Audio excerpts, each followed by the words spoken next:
Hi, welcome back to the channel. Today, I'd like to share about the reason and experience of buying a 1-ounce gold coin back in December of 2024. I first got the idea as an inflation hedge. Back then, my portfolio was around 85% equities and 15% in bonds.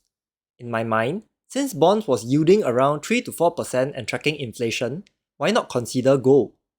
In the event of a crisis, it is still something physical and tangible which I can take with me. I did not consider gold ETFs due to this reason. On why gold and not silver is purely the weight to value. For the same amount of money, I would need 100 times the silver than gold, and it was not something feasible that you can take with you physically. In Singapore, there are a few major players, but the most popular is Bullion Star. Personally to me, gold is a commodity. Example, gold is gold. So while Bullion Star was the largest, they also have the greatest spread. So if gold was at $100 per gram, they might be charging $102 versus smaller players like Silver Bullion or Gold Silver Central at $101. So since I was going for value, I decided to compare prices between the smaller players instead.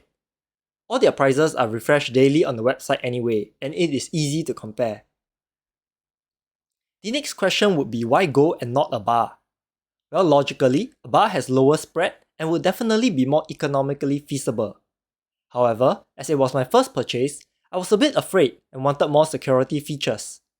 Some coins have distinctive security features unlike bars. Furthermore, whenever I see fake gold online, it is usually a bar and it seems easier to craft and fake. Coins are more intricate and will need better forgery skills. On sizes, they have a quarter ounce all the way to 1 ounce.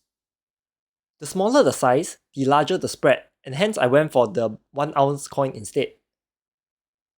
Among the more popular coins like Gold Eagle, Canadian Maple Leafs, or Chinese Panda, I chose the Britannia for the lowest spread and best security features. The year didn't really matter to me and I got the 2024 edition. Take note that the security features for Britannia only came out in 2013.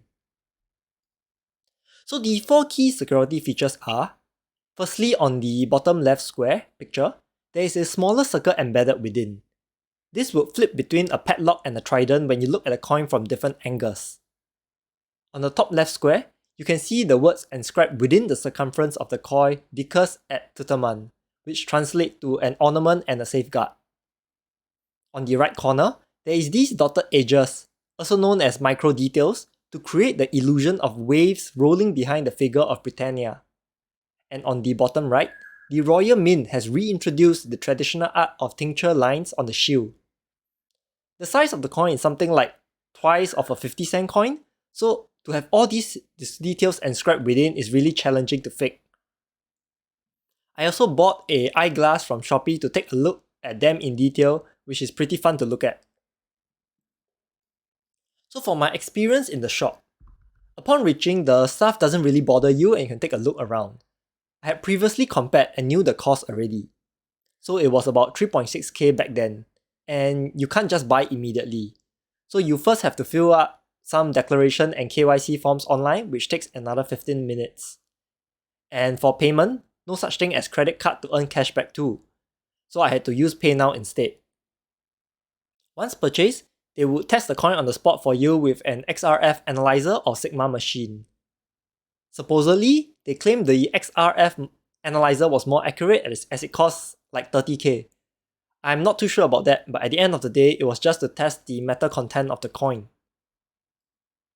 While I was there were 2 other customers. One was a guy who bought 2 10-gram gold bars, who should have been pretty happy with the way prices have moved so far. Another lady brought in some gold jewelry, and the staff were breaking it apart to weigh and test with the XRF analyzer.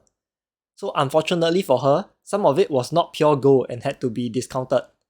I guess that's why it's better to buy from a reputable shop versus Carousel.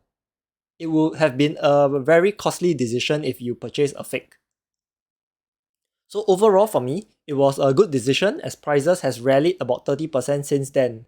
And I believe it's due to China divesting from US treasuries and purchasing more gold.